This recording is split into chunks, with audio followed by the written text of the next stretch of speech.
जब एक दलित हिंदू लड़के को बांग्लादेश में जिंदा मार के, जिंदा लटका के पेड़ पे जला दिया गया, तब पवन खेड़ा कहां थे?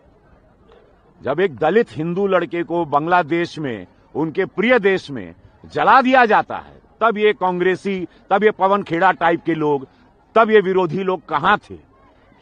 रवि किशन जी, एक बात बिल्कुल साफ समझ लीजिए, केंद्र में कांग्रेस की सरकार नहीं है। पिछले 11 सालों से देश बीजेपी जला रही है, माफ कीजिएगा चला रही है, और प्रधानमंत्री वही है जो कहते हैं बेटी बचाओ बेटी पढ़ाओ, लेकिन जमीनी हकीकत कुछ और है। चलिए अब आपके जवाब पर आते हैं। पहली बात, पवन खेड़ा जी न तो देश के प्रधानमंत्री है न ही गृह मंत्री है। जब बात अंतर्राष्ट्रीय मुद्दों पर होती है तो जवाबदेही सरकार की होती है, और सरकार किसकी है? बीजेपी की, ऑपोजिशन की नहीं। और विपक्षों का तो काम ही होता है जनहित से जुड़े मुद्दे को उठाना, सरकार को घेरना, सरकार से सवाल पूछना और उन्हें जवाबदेह ठहराना। जी ने शायद आप भूल गए होंगे, चलिए आपको मैं याद दिला देता हूं। पहला मुद्दा यह है कि बांग्लादेश में जो अल्पसंख्यकों के साथ, जो हिंदू और ईसाइयों के साथ अत्याचार हो रहा है, उसके खिलाफ इस सरकार को आवाज उठानी चाहिए, बांग्लादेश की सरकार के साथ बातचीत करनी चाहिए। रवि किशन जी, आप खुद को हिंदू रक्षक कहते हैं ना? ठीक है, केवल 3 उदाहरण देखते हैं जिसमें फिर आप डिसाइड कीजिए यह हिंदू के साथ हुआ था या फिर मुस्लिम के साथ हुआ था। चलिए देखते हैं। उन्नाव की पीड़िता हिंदू, अंकिता भंडारी हिंदू, हरिओम वाल्मीकि एक हिंदू, और हरिओम वाल्मीकि के साथ वही हुआ जो आज कुछ दिन पहले दीपू के साथ बांग्लादेश में हुआ था, मॉब लिंचिंग। रवि किशन जी, अब आप जरा ध्यान दीजिए। आपके ही पार्टी का नेता कुलदीप सेंगर उन्नाव की बेटी का रेप किया, विक्टिम के साथ साथ उसके परिवार को खत्म करने का जितने भी हथकंडे हो सकते थे उसने अपनाया।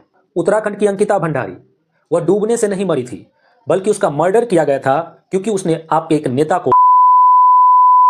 हरिओम वाल्मीकि उत्तर प्रदेश के रायबरेली में मॉब लिंचिंग का शिकार हुआ था। उसे बाबा के समर्थकों ने इतना पीटा कि वो बेचारा मर गया। इसे आप मॉब लिंचिंग कहेंगे या नहीं कहेंगे? या फिर इसलिए चुप रहेंगे क्योंकि यह योगी जी के राज्य में हुआ?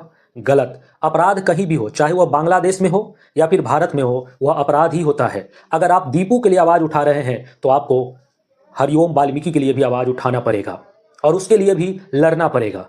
आप जब इन नेताओं से अंकिता पर सवाल करेंगे, उन्नाव रेप केस पर सवाल करेंगे, हरिओम पर सवाल करेंगे, तो ये आपको बांग्लादेश ले जाएंगे।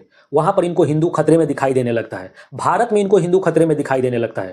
और इस तरह के बिहेवियर को हिंदी में एक ही शब्द से समझा जा सकता है, दोगलापन। इन तीनों घटना में एक चीज कॉमन है, अपराध करने वाला भी हिंदू और जो उस अपराध का शिकार हुआ है वो भी हिंदू। रवि किशन जी, समोसा जलेबी, हिंदू मुसलमान, तोहर लहंगा उठा दो रिमोट से, इन सब मुद्दों से बाहर निकलिए और जमीनी हकीकत पर बात कीजिए। क्योंकि ऊपर का जो 2 अपराध है, अंकिता भंडारी का मामला हो चाहे वह उन्नाव का मामला हो, इन दोनों मामलों में आपके पार्टी के नेता बढ़ चढ़ के हिस्सा लिए हुए हैं।